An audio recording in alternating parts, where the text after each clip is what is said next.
caawa waxaanu ka hadli doonaa topic ku saabsan childhood trauma waxaana marti inoogu ah oo noo sharaxi doonta Dr. Fadumo waxa kaloo ila joogtaa ZamZam aka Miss Elmi oo igala qayb qaadanaysa programkan iyo hablo badan oo na dhageysanaya Dr. Fadumo Omar Mohamed kusoo dhawow mahadsanid Fadumo samidaydii aan in ZamZam iyo hablaha kaleba waan idin salaamay waa mahadsantihiin inaa invite garayseen caawa topiga aynu caawa la faguraynaana waxa weeyaan traumada waxa loo yaqaano trauma in childhood especially traumada caruurta ku dhacda dabadeedna ilaa iyo siday u daba socoto ilaa iyo noloshooda markay dad adult noqdaan ay weynaadaan ayaynu eegaynaa marka su'aaluhuna waa idiin furnaanayaan marka dambe marka hore bal aan horta aan isla eegno waxa ay tahay traumadu iyo sida ay caruurta wuxu yeesho so marka u horeysa intaynan u gelin topiga waa inaynu horta dadweynaheena fahansiino waxa la yidhaahdo traumada trauma ilaa iyo hadda af Somali kelmad ku habboon oo trauma lagu macneeyo waa la waayay laakiin macnaheedu waxa weeyaan sidii wax burburay oo kale burbur burburkaas waa xagee waa burbur internal ah burbur qofka gudihiisa ah nolosheenu qofka bini'aadmiga ahay lifekeenu wuxuu ka kooban yahay physical iyo emotional iyo mental well-being marka emotionkeennii oo burburay traumadu waxay saamaysaa emotionka jidhku wuu ina burburi karaayo lafaha jajabi kara qofka gunshot baa ku dhici karo oo skinka la kici karaa laakiin sida uu wax u yeelay jidhka ayuu nafta iyo casaabtana wax u yeelaya marka wixii nafta iyo casaabta ku saabsanaa ama emotionka ama psychological well-beingka ku saabsanaa lama arko oo waa wax internal ah wixii traumada ina gaadhay ee korka gaadhay jidhka gaadhay haddii nabar gacanta inagaga dhaco ama xabadi lugta inagaga dhacdo dhakhtarkaynu ku cararaynaa waa la fix garaynayaa waa la kabayaa waa la toltolayaa dhiiggaa la joojinaya laakiin burburka gudaha ku dhaca lama arko cidi ma aragto marka qofka uu hayste ee uu ku dhacaana behaviorkun baa laga gartaa waxa dhici karta dad badani inaanay waxa internalkooda insidekooda emotionkooda feelingkooda ka socda xataa inayna sharxi karin oo aanay macno u yeeli karin oo aanay dadka kale u sharxi karin baaba dhici karta marka waa maxay traumada caruurta ku dhacda marka waxaynu eegaynaa sida ay traumadu wuxu yeesho next slide-ka iige with the green diagram kale so qofka markay trauma soo gaadho ee dhibaata ku dhacday oo uu caruur yahay sida ay wuxu yeesho traumadaas qofka ku dhacday way ka duwantahay siday qofka weyn wuxu yeesho qofka weyn wuu ka hadli karayaa wuu sharxi karayaa wuu ooyayaa dad baa la ooyaya waa loo soo tacsiyadaynaya waa loo imanaya sibaa loo comfort garaynaya laakiin waynu wada aragnay tiyo wax disaastara ama dhibaatihii dhaceen caruurtu waxaad moodaa inay iska cayaarayaan oo aan cidi keer weyn siinaynin marka siyaabaha ay wuxu yeelaysaa waxa weeyaan sidaad aragto diagramka halkaa ka muuqda biologigii oo kale physicalitygii ayay wax yeelaysaa psychological well-beingii ayay wax yeelaysaa mental well-beingii ayay wax yeelaysaa social well-beingii ayay wax yeelaysaa every part of qofkii leeyahay oo childkii leeyahay toromadii ku dhacday way efagaraynaysaa marka waxaynu u imanaynaa maxay noqonayaan waxa caruurtii traumada koos garaynaya waa maxay. Let's have a look next slide baynu eegaynaa waxa traumadii ay noqonayso ee fagaraynaya. A traumatic event ki wuxuu noqonayaa an incident wax dhacay, mashaakil dhacay, dhibaato dhacday, dhibaatadaas oo ku dhacaysa jirkii, asaabtii, spiritkii iyo mental well-beinggiiba way haam garaynaysa, waxbay yeelaysa. Yeah?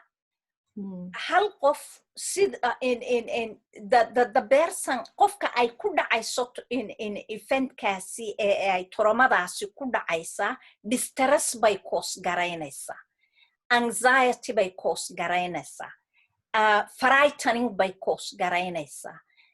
As a result kii uu noqonaya dhibaatooyin noocaasa, anxiety, warwar weeyaan, baqdin, ayay qofkii u keenaysaa. Traumadii waxay kale oo wax yeelaysaa emotionkii qofka, sidii uu dadka ugu xidhmayay bay wax yeelaysaa, sidii uu adduunka u arkayay bay wax yeelaysaa. Waxa laga yaabaa inuu noloshii oo dhanba qofkii caruurta ahaa ka boqo. Traumadii labada qof ee is-ag taagan ee caruurta ah isku si uma efagarayso, qof waliba sibuu ula dhiilaa. Sida loogu facilitate gareeye ee familiga ama waalidka ama dadka uu la nool yahay ama u comfort gareeyaan ama ula macaamilaan ayaa qayb ka qaadanayso oo labadii caruur ahaa different ka kala dhigaysa siday traumada ula dhiilaan. Next slide, let's move. Waa maxay markaa waxyaabaha types of trauma, maxaa trauma noqonayaba markaa imanayso su'aashaynu isweydiinayna ee kale maxay noqonaysaa, maxaa trauma noqonaya. Violence to person, qofkii oo ah arkaa witness gareeya wax violence ama dilitaana guriga oo kale ka bilaabmaysa, sida domestic violence oo kale ama nolosha ijtimaaciga ah oo dhibaato ka taagantahay. Sexual abuse, child sexual abuse kii baa soo gelaya. Physical abuse, beating up caruurtii oo la dilaya baa soo gelaysa. Kuwii robbery gurigoodii ku dhaco aqalkii oo la raansaagareeyo la clear gareeyay baa soo gelaya. Traffic road accident ay witness gareeyeen baa soo gelaysa. Serious infection, qofkii oo u xanuunsaday ama dadkii oo u xanuunsanaya arkaya baa soo gelaysa. Iyo contamination iyo wax lamida, contaminationka iyo serious infectionka iyo waxa ka mid noqonaya TBD, waxa ka mid noqonaya HIV, waxyaabahaasoo dhan baa soo gelaya. Waxaasoo dhan waa waxyaabaha traumada koos gareeya. Witnessing serious incidents or accidents, domestic violence, hooyadii iyo aabihii oo isdilaya ama hooyadii oo la dilayo ama caruurtii oo la dilayo, plane crash, fire gurigii oo gubta ama neighborskii oo gubta ama iskuulkii oo gubta haba noqoto, war, military combat, war soconaya iyo military all the time labisano garankoodii iyo wuxoodii sito xaafadaha ku wareegaysanaya haba noqoto, ayaa soo gelaya traumadii. Being taken hostage, caruurtii oo hostage cidi u kaxaysato ama dadkoodii ama familigii laf waniskii loo kaxaystoy maqan yino meesha dhibaata ka taagan. Terrorist attackskii baa soo gelaya.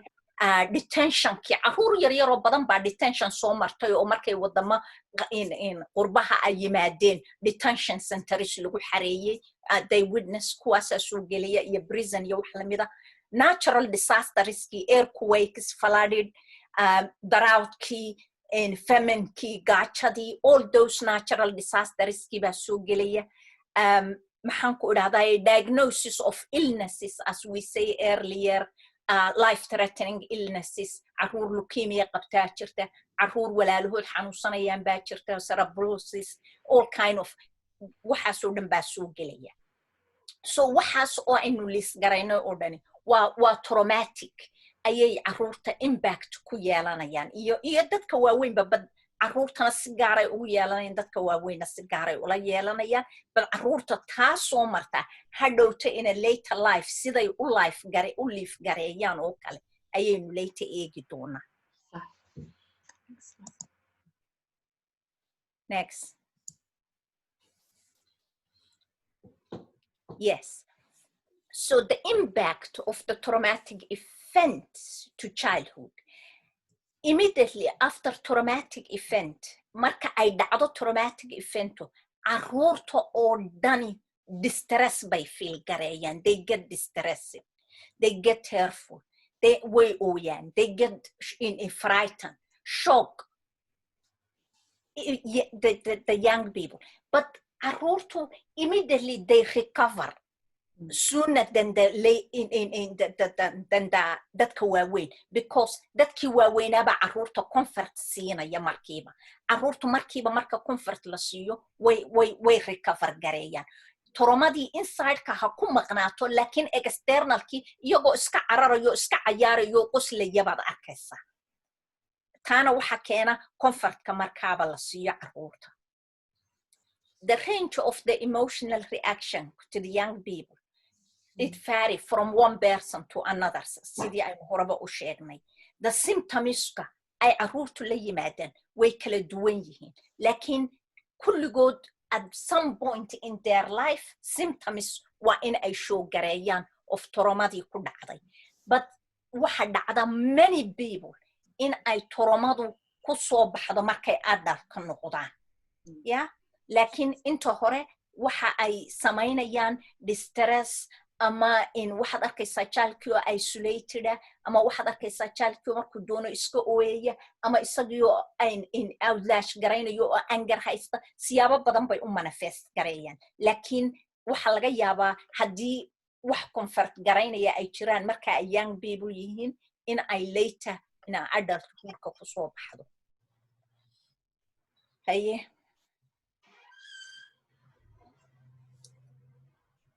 The signs and symptoms of the stress to the children marka ay traumatic event ka soo baxaan ama ay witness gareeyaan. Maxay arag sidee bay u effect garaysaa? Physical iyo behavior bay leedahay labadaba.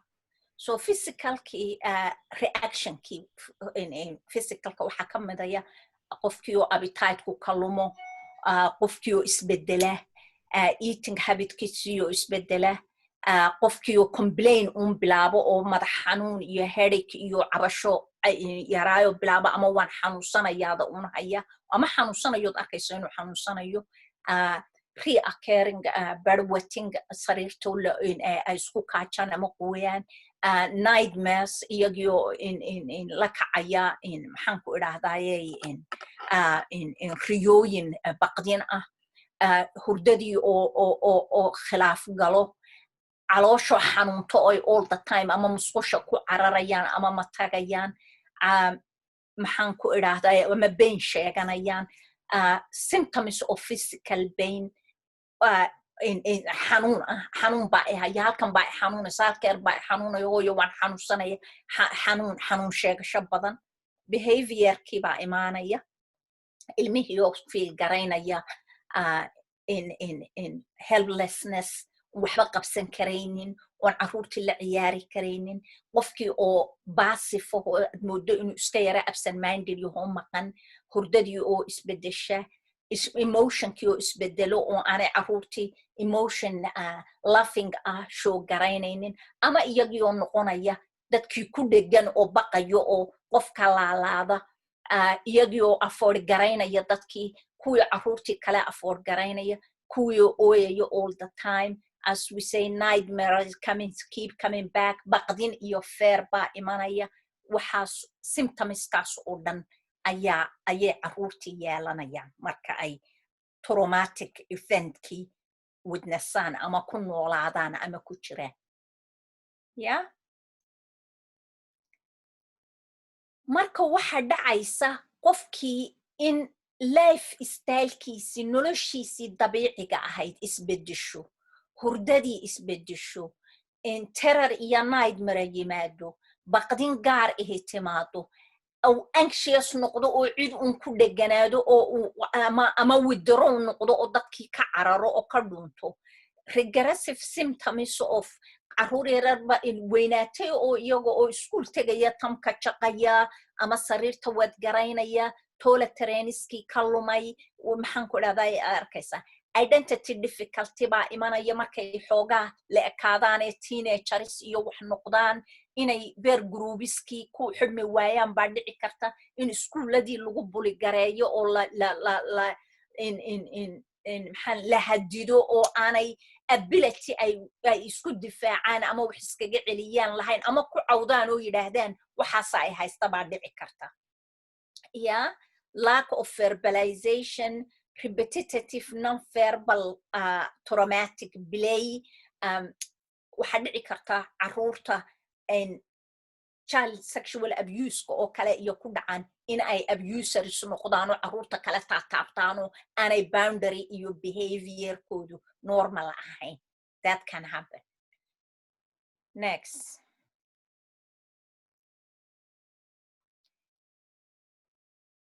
The effect of the traumatic event in the adult life. Marka maxaa dhacaya qofkii yaraa ee wixii aynu soo aragnay ka soo hadlaynay all the traumatic event-ka soo maray as an adult muxuu noqonaya?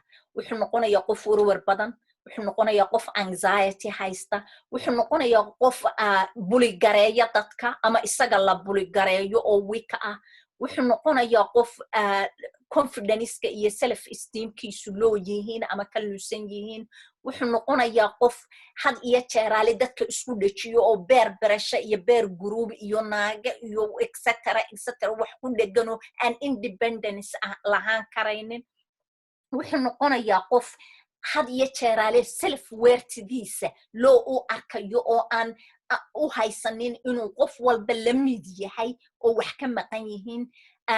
Thinking about hurting yourself, some people way dhacda in ay gaadhaan heer ay naftooda ka fikiraan inay naftooda wax yeelaan ama aanay noloshoodu qiimo lahayn ama dadka kale ka qiimo badan yihiin ama waxaasoo dhan baa ku soo urura qofkii markuu adult yahay.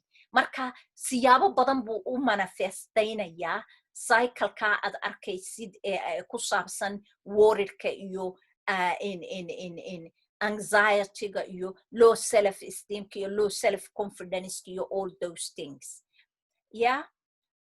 Then waxaa imaanaya oo finalkii stage-kii noqonaya marka uu intan oo dhan soo maray ee intaasoo dhan dadka siduu dadka ula dhaqmayay baa dhibaato ka imanaysa. Imagine qof adult oo haysta intaas oo dhan worrying, bullying, low self-esteem, low self-confidence, iska dhaadhicin iyo dadka isku dhejin iyo sadaaqa raadis iyo attention seeking buu noqonaya.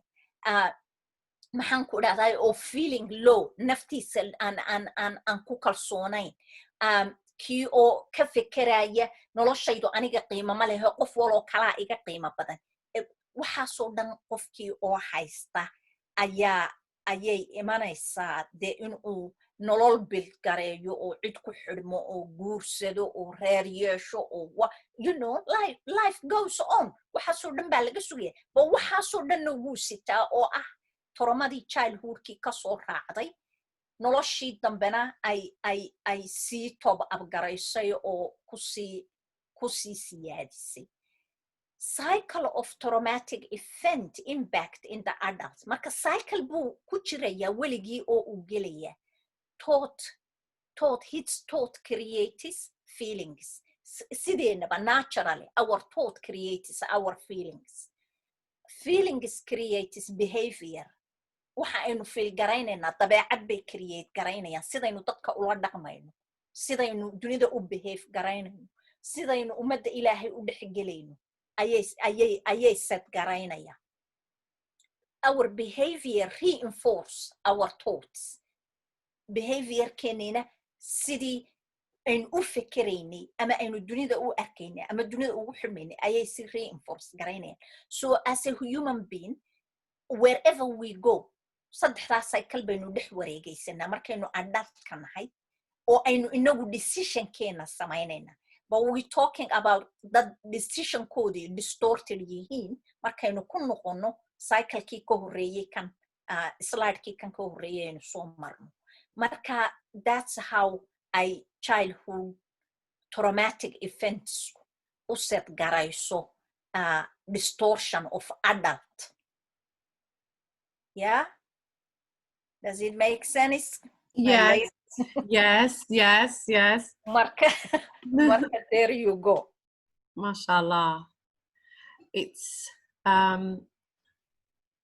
will ask the ladies to unmute themselves as well. Hablaha, ZamZam, if you're there, unmute yourself. You can ask questions. Yeah.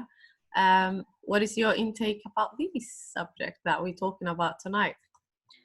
MashaAllah, horta waa waxay aad iyo aad u wanaagsan. Okay. Especially markanu ka arkaynay the types of traumatic. So it's not just all to do with sexual abuse. No. It's very much like vast, like a very enormous topic weyan meelo fara badan baa laga soo gali karaa. And one of the things that I've actually noticed in some of the students that I've come across is ciyaalku markay ilkahooda qaniinaan. Yeah. And I always wondered like what's causing you inaad maaragtay ilkahaaga adiyahaaga cunto. Yeah. And then I remember one child years ago told me, and this is how I deal with my stress level. Yeah. So very interesting. So I have hal question baan hayaa oo inaan ii soo dirtay. Yeah. Okay. Questionkaasina waxa weeyaan qof hadduu one of these symptoms experience garaynayo sidee bay u bilaawi karaan inay the road to recovery ay bilaawaan? siyaabaha the road of recovery loo bilaabayo caruurta loogu bilaabayo waxa weeyaan first of all marka u horeysa waa in aynu aware ka nahay caruurtii in ay traumatic event soo mareen. Yeah. So markaynu aware ka nahay in caruurtii traumatic event soo mareen and then waynaga least baynu haysanaa symptomska ay display gareeyaan. symptomska ad imanka adigu earlier magacawday ee caruurta ku aragtay kuwa cidiyahooda cunaya ilaa intay dhiig ka keenayaan up to there kuwa sariirta qoynaya iyagoo xilligii toilet training-ga dhaafay markaad aragto qofkii oo symptoms haysta waa inaad caawimo la raadiso especially dunidan aynu imanka inagu ku noolahay dad baa jira adduunka ku nool oo wadankii ku nool oo aan haysanin caawimo haysan laakiin caruurta halkan ku nool oo dhan caawimay haystaan child psychologist baa jira social worker-yaal baa jira dad fahmayo caruurta la sheekaysanaya baa jira toromaduna si allaaliya siday ugu dhacdaba sidii aad sheegtay samsamay waxa weeyaan so many traumatics baa dhacaya iskuulka oo lagu buli gareeyo tiyoon gurigooda dhibaato ka jirin ayaa distress intay keenaan iyo stress aad arkaysaa caruurtii oo isbedeshay kuwii oo cidiyaha cunaya kuwii oo timahooda bulgaraynaya kuwii caruurtii kale bulgaraynayo diraya you will see all kind of symptoms but dadkeena waxa aad iyo aad ugu badan iyagoo symptomski arkaya ayayna dhibaato oo arkin that's one thing anigu kolleyba arkay they don't see the symptoms that we're describing as a big problem but the child has a traumatic okay mashallah thank you aniguna waxaan hayaa su'aal qof soo qoray English ba ku qoran oo English weeyaan oo kugu akhriyo go ahead this is our comfort zone yeah waxa la yiri what active measures can keep our mental health in check like as a parent hadan nahay yani dad walidiin ah maxaa measures iyo waxyaalo yani ku qiyaasan ama ay you understand like maxay samayn karaan like an active ayagoo iscaawinaya adigoo iscaawinaya miyaad warwartaa miyaad isbedeshay miyaad dadka ka cararaysaa miyaad in naftaadii luka afgargarayn weyday miyaad waxaad jeclayd inaad samayso aad samayn jirtay samayn kari weyday haddaad all this aragto waa astaamaha mental health so you got your measure. Okay. Yeah. You know, adiga isgaranayo qofka bini aadanka yahay isaga dhakhtar his own doctor ah. waxa allaaliya wixii aad jeclayd waxaad samayn jirtay iyo wixii ku habigarayn jiray markay ku habigarayn waayeen aad samayn kari weydo you know there is something not right. Okay. All right. I hope we maqlisa. And then next question waxa weeyaan, what is there if you want to seek help? Hadduu qofku rabo inuu Number one. Can I have a follow-up with that one? I think it's related to that same question. Yeah. So that one is like, how can you seek help, right? Yeah. And then I have a parent who they've come from Palestine, so they've experienced war. Yeah. Okay. Marka inanteedii yarayd 2 schools baa laga eriyay. Due to traumatic events, she just couldn't get over waxay soo martay. Yeah. So sidee bay imika schoolkii saddexaad bay maraysaa. So sidee bay schoolka uga heli kartaa caawimaad. In order in maaragtay a little bit more sympathetic loo noqdo inan taayar. So I think it's to do with the same topic. It's related to each other. Yeah. So first of all, how can you seek help? By haytii hore soo ma ahayn? Yes. So you can seek help. Horta qof allaale iyo qofkii especially wadankana aynu joogno inagu ee UK ku nool ee jooga GP-gaaga 6 session oo therapy ah ayaad xaq ugu leedahay. Mashallah. weliba waxaad kale oo xaq ugu leedahay luqadda aad ku hadasho in lagugu ofar gareeyo. haddii aan lahaynin turjubaan baa lagugu yeedha waa haddii aan lahayn luqadda. haddii la hayo meesha kuugu dhow ee ay taale ee aad ka gaari karto waa in lagu refer gareeyo. 6 session baad xaq ugu leedahay sanadkii 2 jeer oo min 6 session haddaad GP-gaaga qaadato oo therapy ah waxbay kuu taraysaa.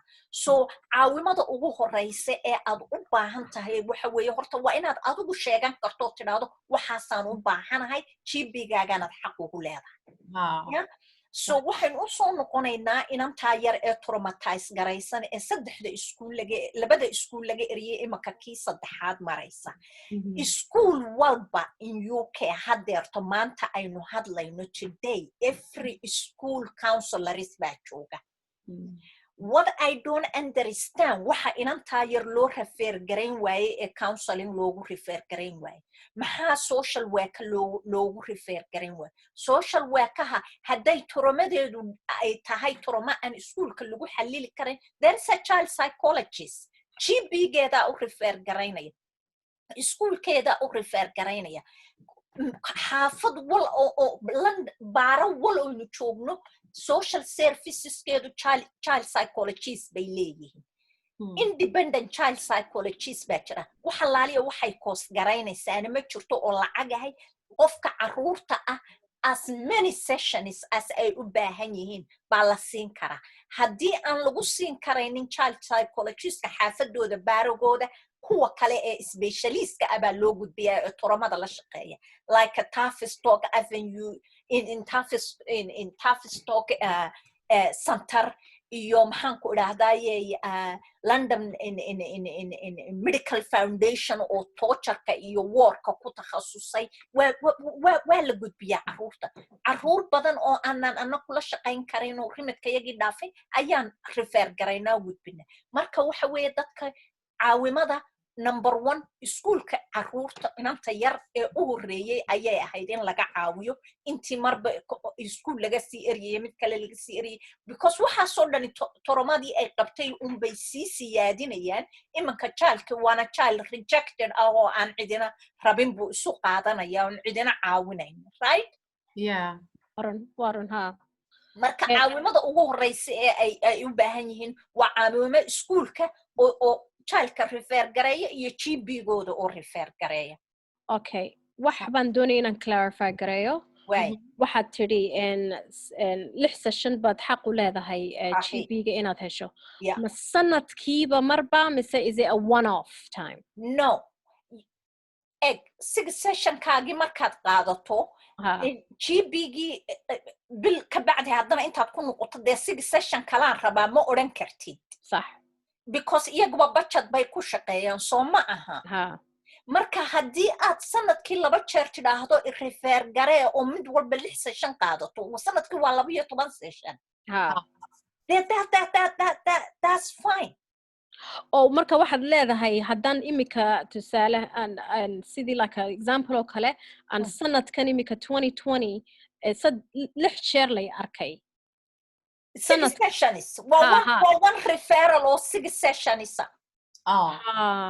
one referral or 6 sessions kaaga 6 weeks baad qaadanaysaa ama 6 weeks of ama waxaad qaadanaysaa fortnightly labadii week ba mar baa lagu arkaya okay dabadeedna waa lagu discharge garaynaya markaad 6 bilood joogto soo noqo another 6 session baa lagu qoraya so waa la soo cusboonaysiinaya case-kaagii hadda exactly okay and new episode baan kuu furan waa fahmay okay yeah صح Okay. So sisters that are on the call, haddii aanad doonaynin inaad su'aasha directly u weydiisid ama aniga ama Fadumo privately usoo message gareeya and then we'll just ask a hypothetical question inshallah. Inshallah. Dr. Fadumo, I have a question which is, are you taking therapy online? Are you taking therapy? Therapy sessions online. Ada lagu weydiinaya khaasatan. Yes. Now I offer Zoom your Microsoft. Okay. Yeah, Skype. Yeah, Skype. Teams. Yeah. Fantastic. We are locked down, yeah? Because of course. because I'm not going to my private clinic anymore, Anna. Yeah. Hi, Fadumo. I have a question. Okay. MashaAllah, Faddal Rahma. So do. Assalamu alaikum, Namantin, and thank you for the session. I really enjoyed it. Very interesting topic. Thank you. I don't know if you have answered this question before, or how we let's say a child is exhibiting one of the symptoms that you spoke earlier. Yeah. As a parent, what else can you do? Let's say you haven't gone to the GP yet. Yeah. What else can you show your child other than love? You if you are a mother, you are the best possible person who knows your child. I see. So number one, that one of the symptoms or the behaviors we are talking about, you will assess where it is coming from. Then you will try your best. How can you help your child? Is the child a person who is talking and able to articulate what is going on for them, or why the symptom is like this? If not, then you need to seek a help. You can seek a help from age of your child is sometimes many parents, some there is a developmental stages. Maybe one day we will go another session for the developmental stages of the children. Sometimes some children have a developmental issue, and the symptoms we are describing now has nothing to do with trauma happened to that child. It's something to do with the developmental stages. So how you going to define hadi and adugu child in developer or child psychologist or developmental in wakamati hidi? Either you seek a help by yourself in the back home in the early days. Dadka waxa caawin jiray dadkooda waaweyn, hooyo eedo. It happens nowadays inaan dadka cidiba caawin oo ilmaha dhibaatada aad la istiragal garaynaysa ay qabaan ee aan related to ahayn to trauma ku dhacday aanad ba fahmi karin.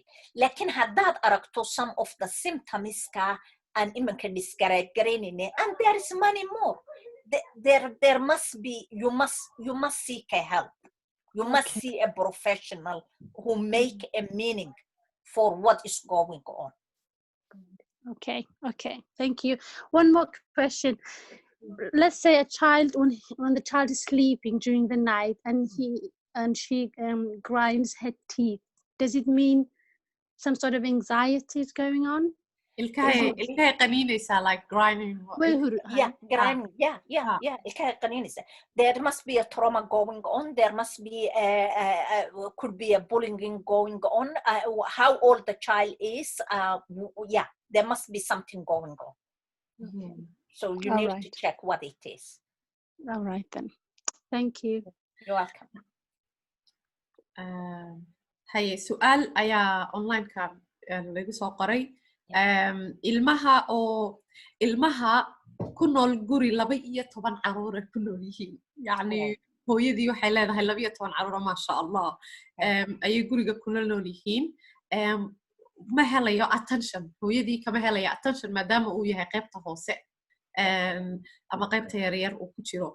Marka ilmahaasi markuu waa gabadh macallimada gabadha soo qorayso waxay tiri markuu iskuulka yimaado gacantiisa aad bay u qaniinan tahay yani suulku cunaya maanta oo dhan uu rifaya cidida ayuu cunaya dhiig bay leedahay markaasi taasi ma trauma oo attention la'aantaasi ma waxay u koosgaranaysaa neglect is not one of our in our list ku jirta waxa kamid neglect.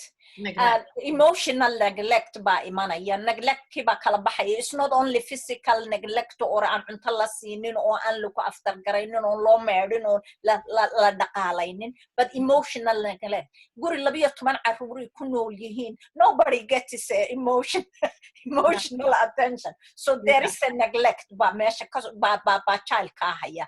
And caruurta longing for attention and lack of love and emotional bonding bay la'yihiin. Marka there is a trauma. It's a big trauma. صح. سؤال af Arabi ku qoran tahay, but I will try my best in translate garayo. Waxa la yiri dad badan oo waalidiinta Soomaalida kamid ah ma garanayaan inta ay baaxad leedahay, yani intay xumaan gaarsiin karto ilmaha dhigta madrasada uu ka ajnabi yahay isagu oo lagu hayo bullying badan. Ilmahaas bullying badan baa lagu hayaa. Marka sidee baa loo fahamsiin karaa waalidiinta inay meesha jirto bullying oo ilmaha si xun loo galayo iskuulka, laakiin waalidiintii ma fahmayaan there is a bullying at school. sida arintii ku dhacdo kale Shukri maalintii dhaweeyda biyaha lagu dhaxrido kale. Absolutely. Laakiin that was the case of classic for Shukri. Yes. So arinta bal ka hadal yani arintaasu waa mid u baahan in societal addressing lagu sameeyo. waa mid u baahan we have to run a psychosocial education for our community, especially the parenting. When we run psychosocial in workshops of groups, that subject matter to look after their children and the systematic bullying and racism and what lamid were very important. Looking after their children and halkay caruurtoodu tagaan iyo waxa ay sameeyaan iyo sida loola dhaqmo inay ogaadaan oo bartaan iyagoon luqadiina xataa ku hadlaynin were very important. So that needs a huge psychosocial work from the Somali people like us, like all of you. Okay. And myself too. So su'aal baan ku hayaa Dr. Fadumo. Okay, sorry Fadumo, I cut you in. It's fine. Okay, so hooyadu ama aabuhu, okay, sidee bay uga taxadiri karaan inay ciyaalkooda isku wada mid ula dhaqmaan sidaanay maaragtay midi ama mid ka mid a ciyaalka aanu cuqdad qaadin? caruurtaada waa dhaqanka islaamiga iyo culturaliba aynu had iyo jeer promote garaynayno inaynu fair u noqono caruurteena. hase yeeshee waxaa jiraya differences. qof baa iskaa jeclaysiinaya, qofna traumooyinka aynu sheegayna buu qabaa oo kaa fogeynaya baa dhici karta. laakiin hooyada iyo aabaha dee waa waajib saaran inay caruurtooda fair u noqdaan oo isku equally u jeclaadaan oo isku equally u tiriid gareeyaan meel caruurta iyo meel waalidiintu caruurtooda differently u kala tiriid garaysaa well simply su'aashu waxay noqonaysaa why is it like that? We have to treat our children equally. صح. hadday wax geystaan oo aynu edeb darro ka celinayno waa inaynu equal u ahaano haddii aynu brace garaynayno oo encourage garaynayno waa inaynu equal u ahaano the laughing and hugging and emotionka aynu siinayno waa inaynu equal u ahaano and the manner of the house iyo table iyo food iyo everything waa inaynu equal u ahaano not only caruurteenno kale caruurta oo inala nooloo dhan caruurta oo dhanba but we don't see where hooyo iyo aabe caruurtooda differentiate gareeyeen the situation will be why is that? Yeah. Yeah. Okay, thank you. hablaha nala jooga, is there anyone who wants to ask question? Mike wini furan yahay. Lakin still anu su'aalo badan baan hayaa, like 2 more. Okay. Yeah, like ZamZam haddaad hayso su'aal. No, go ahead, Habibti. I'm just in the process of trying to retrieve them. Inshallah. Inshallah. This question waxa soo qoray, I think waa qof teenager. Waxay tiri, I hear my parents, hadalkeedii sida u soo qortay, I hear my parents all the time say to me, what's wrong with you? Maxaa ka khaldan? Yeah, mar walba maxaa ka khaldan bay gura when I make mistakes bay tiri, ama when it's difficult for me to learn, sida walaashay oo kale. So waan nacay kelmadii all the time maqalkeedii waan ka daalay. It's a horrible word to hear all the time bay tiri. Marka is that taasina may ku jirtaa? Is it a part of child abuse may soo dhex galaysaa ama emotional abuse bay soo dhex galaysaa, and emotional abuse is equally with is in the line of abuse. If you belittle the person, aad ku tidhaahdo maxaa kaa siya, maxaa kaa qaldan, maxaa kaa kanaysan, maxaa kaa keeraysan, you never get it right, you know what emotionalism, you beating them up by words. Emotional torture.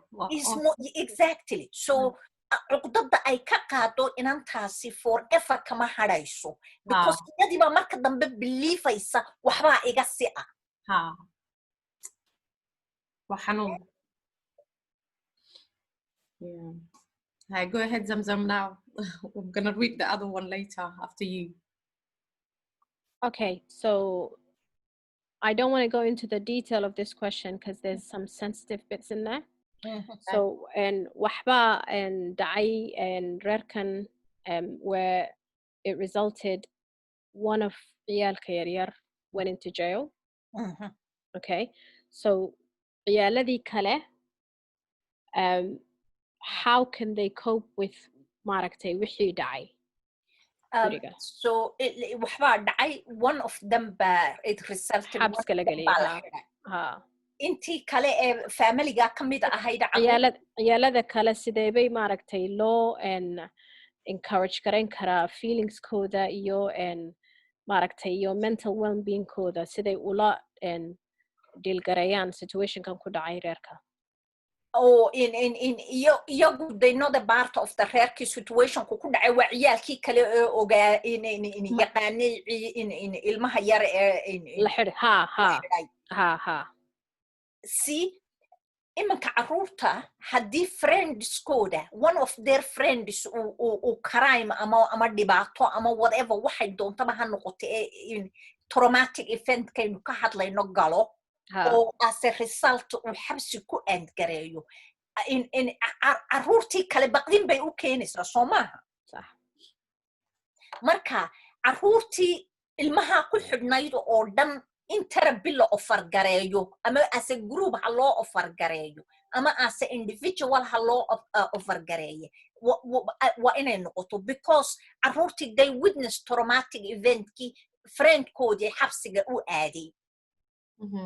Yeah, friendkiniba xabsi galay because waxaasuu sameeyo lagu haystaa waa shocking.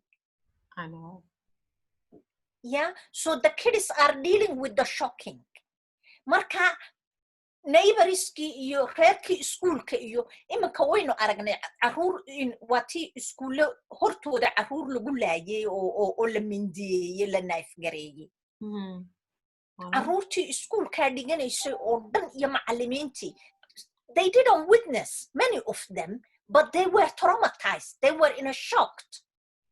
So we have to offer them a help, and these kids imanka saaxiibkoodii la xidhay, they need a help to process that shocking.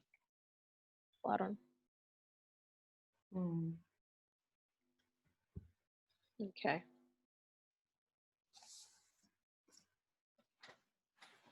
So the next question is in Somali. It takes time to process it in Somali. Translation. Yeah. Lockdown ku qofkani ka hadlaya. Okay.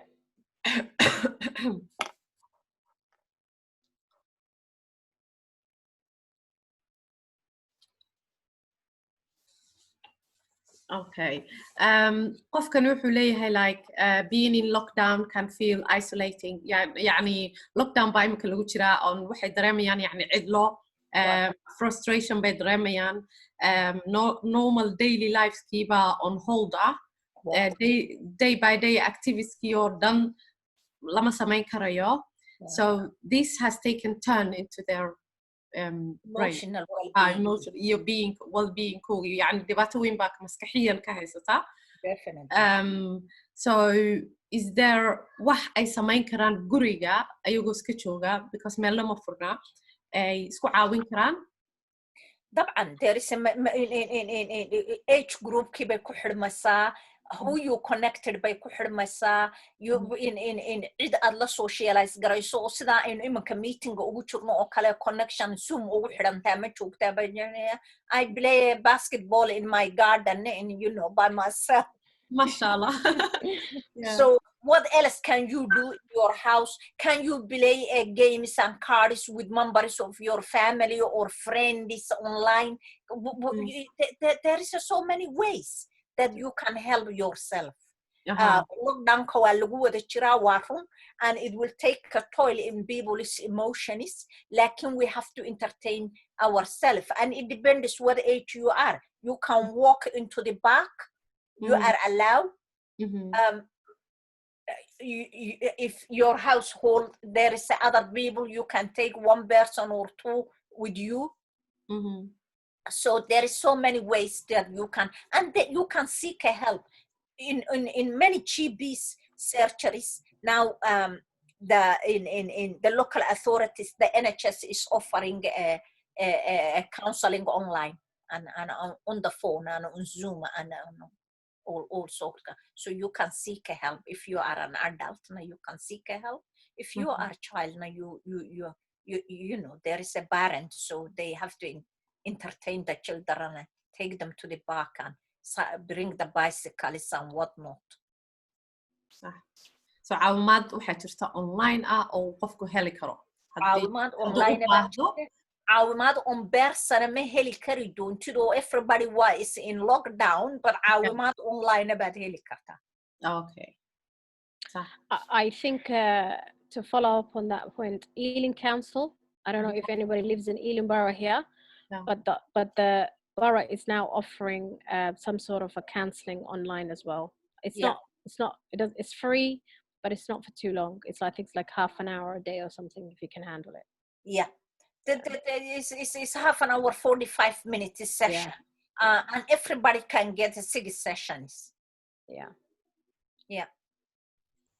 Mashallah. Muu jiraa qof kale oo su'aal haysta?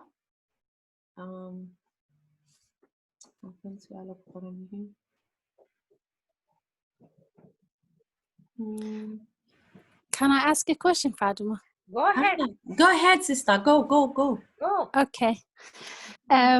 We know that mental health and children with the spectrum of autism,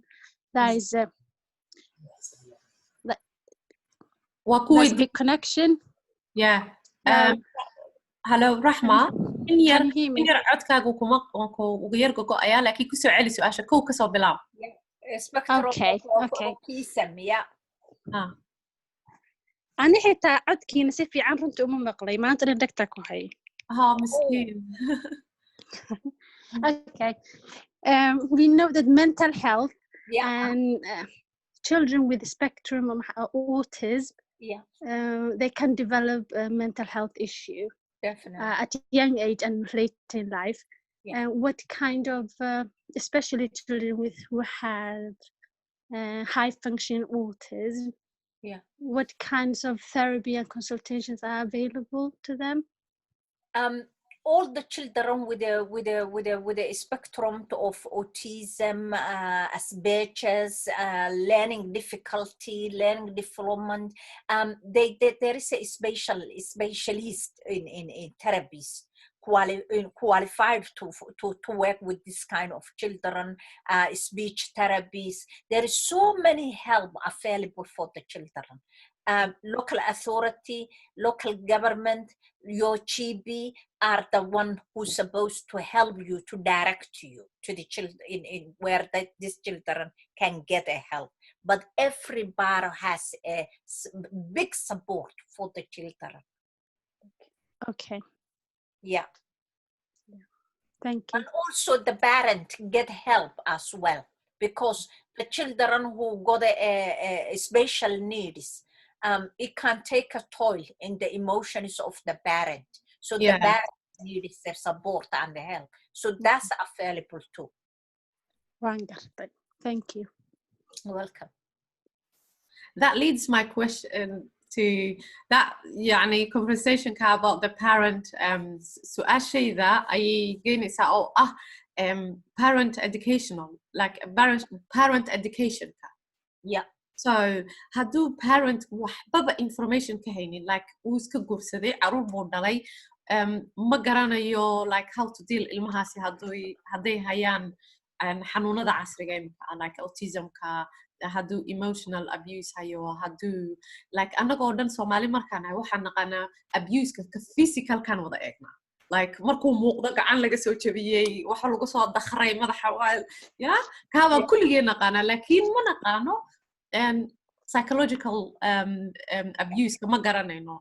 So waalidiinta haddii aynan haysanin like lack of parenting waxay noo keenaysaa unsafe children inaa gurigii ku haysato ayay keenaysaa, which causes later on trauma. Haddii ciyaalkaasi maanta dhan unsafe meesha ku yihiin, hooyadu qaylinayso, aabahana qaylinayo, so meeshii trauma ka bilaabmaya.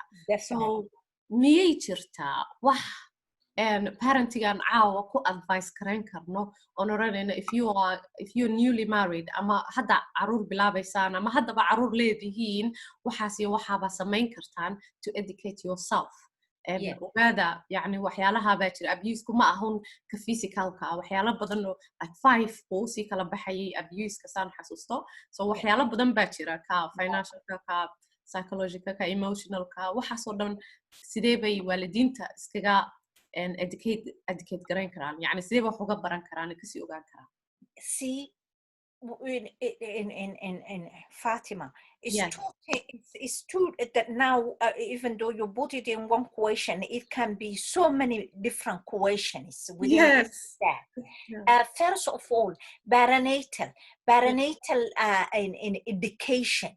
It's very important, and now in our modern society and the government is the top priority. NHS perinatal in education and perinatal needs is very high rank in the NHS.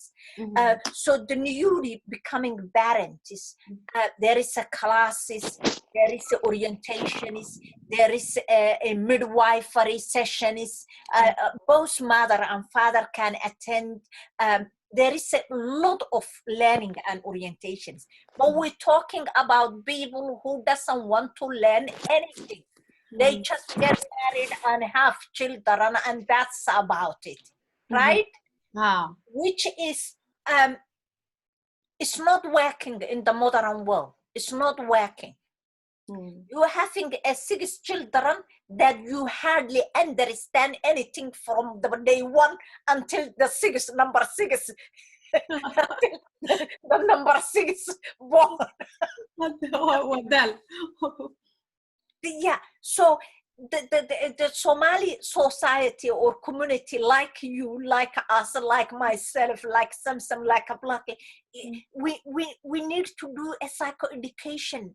Parenting kiba so gelaya, child-mother connection kiba so gelaya, understanding child psychology and child well-being and how your child is feeling ba so gelaya. Wax walba so gelaya, noloshoodan ba so gelaysa. Like we're talking about people who just the norm is get married, have a children, and that's about it. Well, it's not that's about it. You have a child. We saw it. So many children, Somali children, ended up in prison, in crime, in what. What has caused? There was no connection in between them and the parents. Many of them. waxaa dhici kartaa caruur badan inaanan la dilin oo waalidkoodu aan physical abuse oo loo geysan laakiin in sexual abuse toona lagu samayn laakiin maba la fahminba there was no connectivity ba. Okay, so here's another question. And how can I forget bad childhood memories, and how can I reclaim my life? Now, only therapy. You cannot forget, but you will live with it. You will accommodate it. You will process it. You will get angry. You will put it where it belongs to. Yeah, you will process it, but you will never forget a bad childhood memories.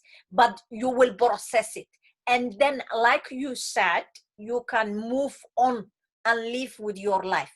Many adults, what making them the way they are, the video clip I was sending you the other day, what makes an adult that manner is what happened to them as a children, and they never processed it.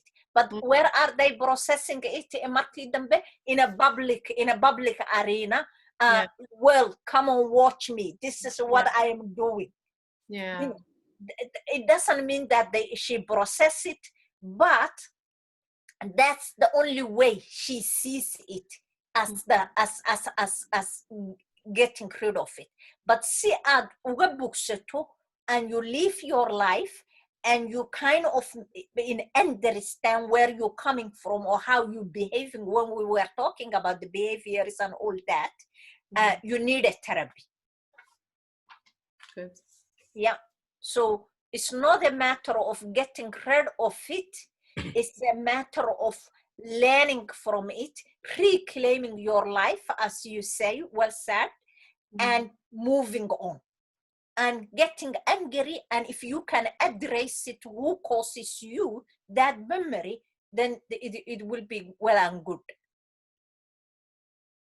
Empowering you, a place to empower you, that would be a therapy. Good. I hope qofkaas uu maqlay jawaabta. Su-aashan baan hayaa oo Soomaaliya bay ku qoran tahay. Marka qofku wuxuu leeyahay sidee ayaan ula dhaqmaa oon ula hadlaa qof depression ku jira, sidee ula hadlaa dhaqmaa markuu qofkaasi caafimaado?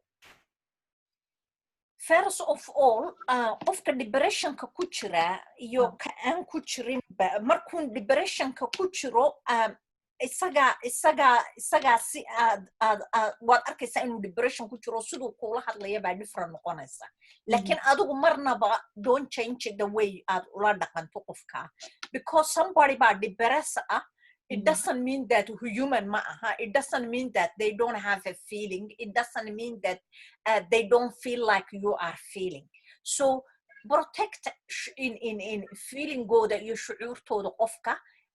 Wuu xanuunsanayaa, depressionku waa xanuunsanaya, sida aad qofka xanuunsanaya ula dhaqanto, not necessarily in aad babysit garaysood madaxa u salaaxdo 24/7, but wixii aad samayn lahayd ba samee. Maalmaha aad aragto inuu depression ku jiro waa maalmuhu depresska ahaa, sidii aad u caawin kari lahayd. Maxaan kuu qabtaa? What can I do for you? How can I help you? Do it.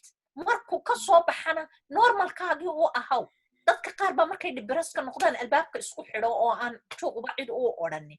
wax ma kuu keenaa, cunto ma kuu keenaa, do waxaad samayn karto, laakiin give them a space. markay ka soo baxaana iyagu kuu yimidayo caadi u ahaw, adigu ha isbedeli.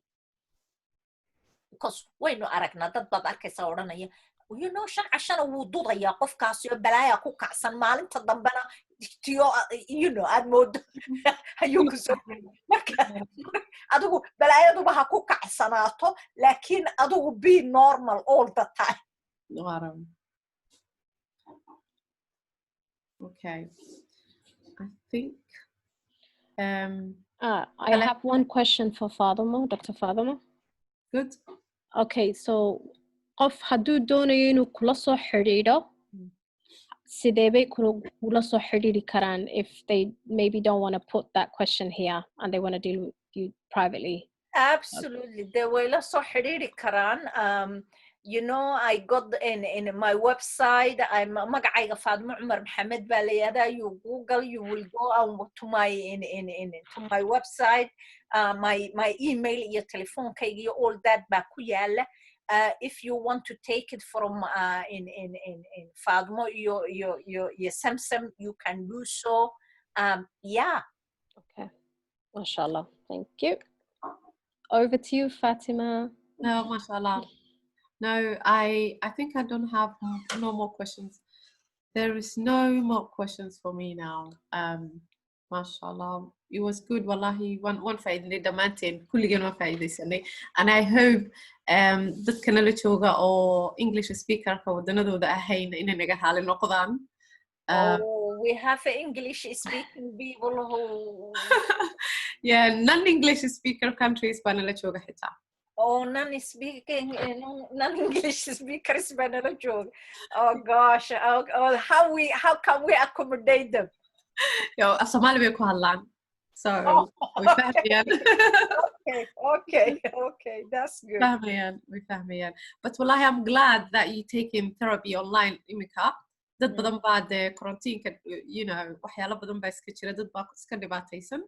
So waxaan dhihi lahaa qof walba, nourish your mental health. Cidlada ha isku iloobin. Take your first steps to a healthy lifestyle. Yeah. Inshallah, Fadumo waatan wayna la joogtaa. Dr. Fadumo wayna la joogtaa. So way ku caawini, wax bay kula qabani doontaa. Haddii ayna su'aalo kala jirin. I have one. Good. For me.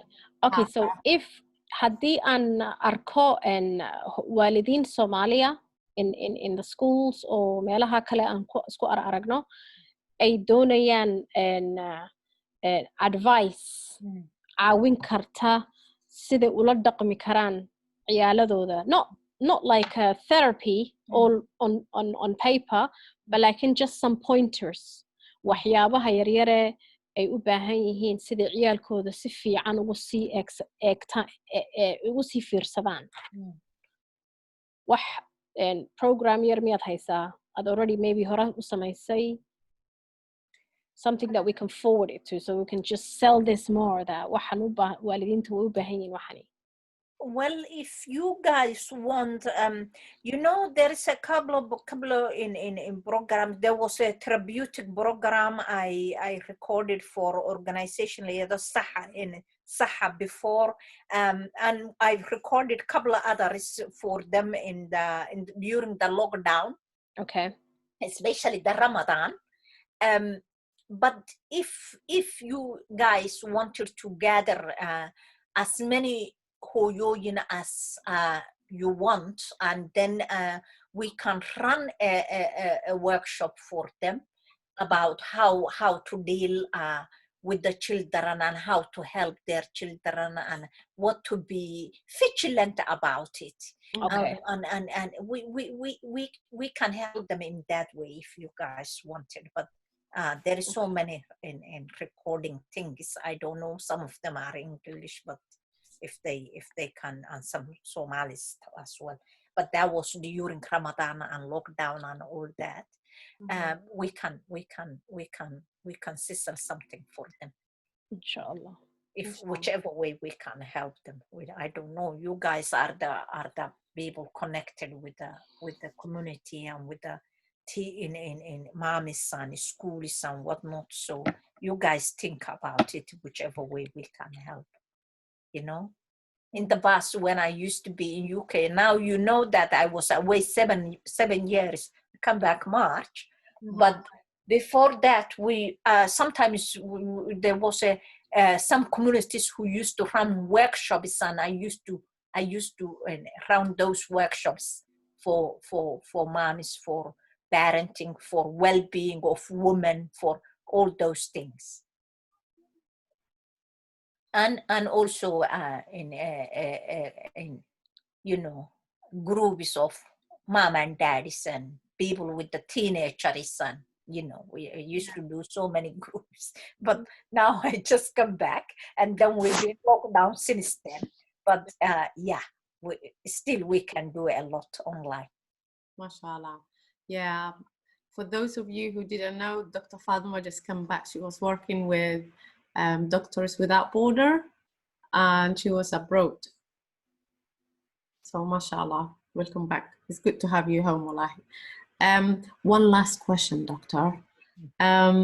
Somebody just wrote to me and said, the question is written in English. If being a parent is one of the toughest and the riskiest role that we can take in our society, then why don't we receive any education or a training about how to do the job well? Well, there's millions of trainings how to do the job well. Are you looking for? Are you attending? Are you wanted to learn? Yeah. There is even up to the PhD for parenting and how to deal with the children. So yeah, there is a lot of indications. There is a books, there is a articles, there is a magazines, there is a journalist. So anybody who wants to do the toughest job on earth, parenting, yeah, to the scratch, has to be up to the learning. How you going to learn? It's not going to come from the roof. You have to go out and you have to go and search and study. Yeah. Yeah, but many people who also study become functioning from the book, and life is not all about the book. So yeah, even in this country, college.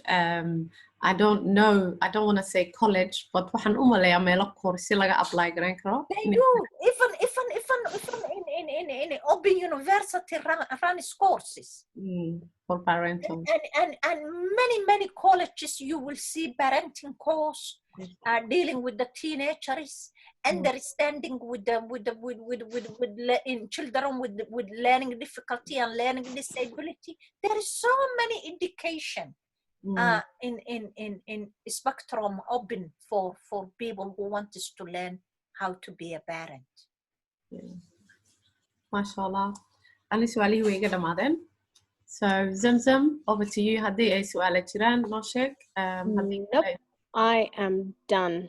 Alhamdulillah, and Jazakallah khair to Dr. Fadumo and to you for allowing us all to have this opportunity, mashallah, and to everyone who decided to join. MashaAllah. Thank you. Thank you.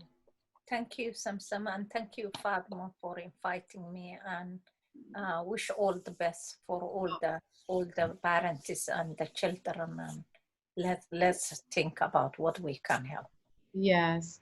MashaAllah, Dr. Fadumo, aad iyo aad baad umahadsan tahay inaad naga aqbashay oo caawa noogu timaado meeshan oo waqtigaaga qaaligaana siiso. Wallahi waan ka faa'iidnay wax badan.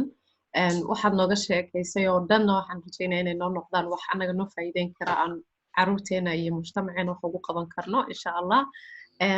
Insha Allah we hoping inay intan in ka badan aan isla sii samayn karno haddii Ilaahay insha Allah.